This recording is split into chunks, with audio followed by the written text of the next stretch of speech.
Pergunta interessante que foi feita aqui pela amiga Eleusa Oliveira, né, que nos acompanha aí de maneira assídua, que faz perguntas, que questiona, que acompanha os vídeos, né? Flávio, quando o espírito lança objetos, qual a finalidade? Como agir nesse caso? Minha filha está sentindo a presença, o toque e até jogar o objeto já aconteceu. Está mais relacionado a ela. Qual a melhor maneira de agir nesse caso? A melhor maneira de agir nesse caso é orar. É envolver-se em prece, e no caso da filha, especialmente se a filha já for jovem, já não for criança, porque criança deve evitar, mas se for jovem, encaminhar para estudar a doutrina espírita e para educar a função mediúnica, a faculdade mediúnica. Quase sempre esse período é um período transitório que passa. Os fenômenos materiais, os fenômenos de efeitos físicos, já não são fenômenos que a espiritualidade prefere nesse instante, nesse momento. Houve o tempo, famoso tempo do passado, inclusive Allan Kardec presenciou isso, onde os fenômenos materiais explodiam para chamar a atenção das pessoas em uma época de grande ignorância, a fim de que as pessoas se debruçassem sobre o assunto, refletissem seriamente sobre o assunto e pudessem estudá-lo com profundidade, chamando atenção e chocando a mentalidade da época. Hoje já não se faz tão necessário, até porque hoje em dia a gente tem tecnologia capaz de fraudar, né? Capaz de produzir um fenômeno aparentemente material, mas que é, na verdade, produzido pela tecnologia. Né? Kardec já havia dito no Livro dos Médiuns, numa afirmativa profética, de que ele estava prevendo o futuro, de que os fenômenos intelectuais é que sobreviverão. Né? Sobreviverão no sentido de que seriam mais fortes. Por quê? Porque se eu posso produzir um espetáculo com pirotécnico de ilusionismo com relação às manifestações de efeitos físicos, eu não posso, por exemplo, ou melhor, não posso não, até pode, mas é muito mais difícil, por exemplo, eu fraudar a psicografia de um filho, cuja mãe sabe quem é, conhece a letra, sabe o estilo. Então, os efeitos intelectuais, nesse sentido, são mais robustos até do que os efeitos materiais que tiveram a sua época. Os espíritos, portanto, hoje não preferem utilizar. A teoria a respeito dos fenômenos de efeitos físicos afirma que quase sempre os efeitos físicos são produzidos, operacionalizados por espíritos ainda ligados à matéria, vinculados ao mundo terreno, genericamente falando, espíritos ainda atrasados aqui sem nenhum tom pejorativo, né? Atrasados no sentido de vinculados ao mundo material. Kardec até faz uma comparação, que é uma comparação que a gente não pode tomar ao pé da letra, ele mesmo diz, é uma metáfora só para a gente entender que os espíritos que produzem esses fenômenos são como se fossem assim, operários braçais. São espíritos mais braçais, pouco desenvolvidos ainda no discernimento, né?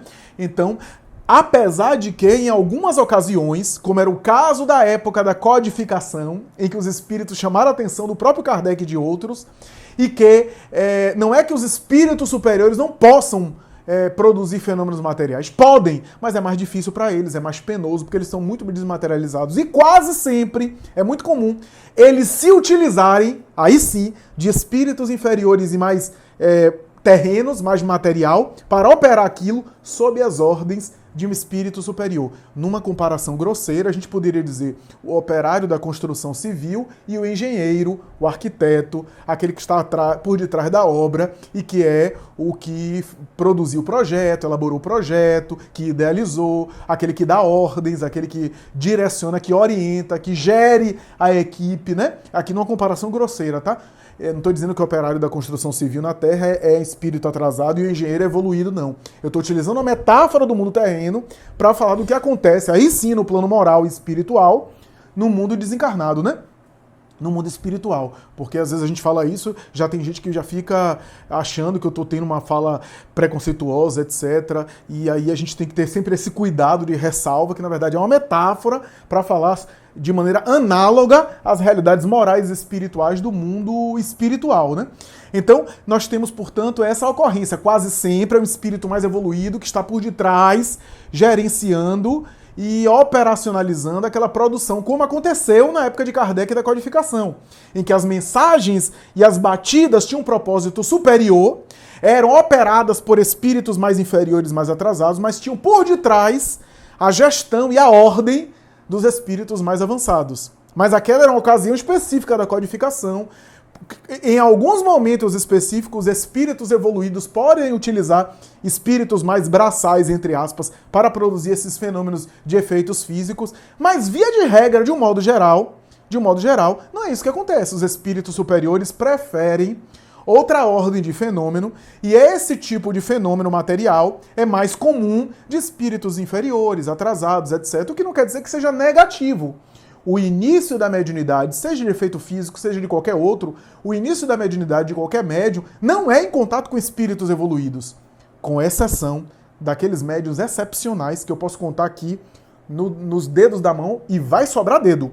São Francisco de Assis, Chico Xavier, Teresa de Ávila, pouquíssimos. A maioria dos médiuns, como são espíritos também endividados, pela faculdade mediúnica, sintoniza de início com espíritos iguais a eles, iguais aos médios. Espíritos endividados também, problemáticos, com dívidas, com angústias, com sofrimentos.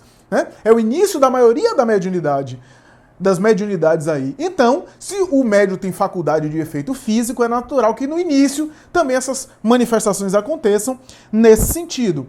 E é claro que não podemos negar que esses fenômenos de efeitos físicos ocorrem por alguma razão, é claro, né? Mas quase sempre a razão inicial é o desbordar, é o desabrochar da faculdade mediúnica para chamar atenção, no caso da sua filha, para se voltar, e os espíritos bons permitem para que ela possa se voltar aos estudos doutrinários, ao estudo da mediunidade, para depois exercer a mediunidade. E aqui vai uma questão importante. Quase sempre o médium de efeito físico inicial, quando começa a estudar o espiritismo, educar a faculdade mediúnica, aquele potencial, porque o potencial é o mesmo, aquele potencial ectoplásmico para produzir efeitos físicos, esse potencial pode ser agora direcionado para outro tipo de fenômeno. A mesma energia que é utilizada para movimentar objetos é utilizado para uma psicografia, para uma psicofonia ou para qualquer outra natureza. O potencial mediúnico é canalizado, isso que é a educação mediúnica, é canalizado agora para uma faculdade mais, digamos assim, mais adequada, com fins mais úteis, e eu não tenho medo de falar isso, com fins mais úteis, porque a faculdade mediúnica, por exemplo, do livro, da psicografia, isso que Emmanuel falou a Chico, né? Emmanuel apareceu em determinado momento, naquele momento inicial das materializações de Chico, e disse aos amigos, a tarefa do médium a partir de agora é o livro que educa, porque materializar espíritos é um fenômeno que acontece aqui, mas amanhã vai precisar de outro fenômeno. E nós, do mundo espiritual, queremos desmaterializar vocês, e vocês querem materializar a gente, como é que fica? A partir de hoje, eu convido o médium à tarefa do livro que educa, porque o livro materializado todo mundo pode acessar e ali tem um manancial de informações que nenhum fenômeno de efeito físico pode produzir. Então isso não é nenhum demérito à importantíssima faculdade de efeitos físicos, mas creio eu, como acontece na maioria dos casos, com algumas exceções, na maioria dos casos, o médium que estuda a mediunidade, que estuda a faculdade mediúnica, que direciona a faculdade mediúnica, quase sempre esse potencial é canalizado para um outro tipo de fenômeno em que as informações do mundo espiritual chegam com mais detalhes, como é o caso da psicografia, né? E assim por diante. E também mais útil, não apenas às pessoas, mas ao próprio médium, em termos de aprimoramento, em termos de iluminação. Afinal, a faculdade mediúnica tem um objetivo essencial e principal, de melhorar individualmente o médium, iluminar o médium, para servir mais tarde, por consequência, às outras pessoas. Então acredito que quase sempre, como acontece, certamente deve acontecer isso com sua filha, essa faculdade de efeito físico vai diminuir, ou melhor, vai ser direcionada mais tarde para outros fins. É muito comum também pela capacidade energética, da energia que ele traz, seja energia física dos hormônios, etc., como também da energia perispiritual, pela condição biológica que o encarnado tem, acontecer a faculdade mediúnica de efeito físico é muito comum, com raríssimas exceções, mas é muito comum, na regra geral, acontecer esse tipo de fenômeno de ocorrência em médium, em pessoas adolescentes ou jovens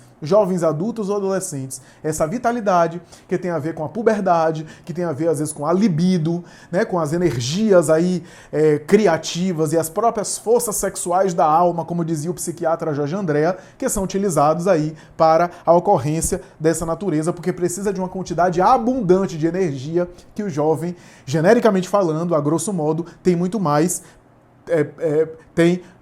predominantemente mais, né, preferencialmente mais do que, por exemplo, as pessoas adultas. Então, é essa a proposta, porque a proposta de toda a faculdade mediúnica é, primeiro, conscientizar-nos da imortalidade da alma, que nós continuamos a vivendo, e depois das consequências morais, das consequências comportamentais e espirituais dessa realidade para onde eu vou e de onde eu vim permanentemente.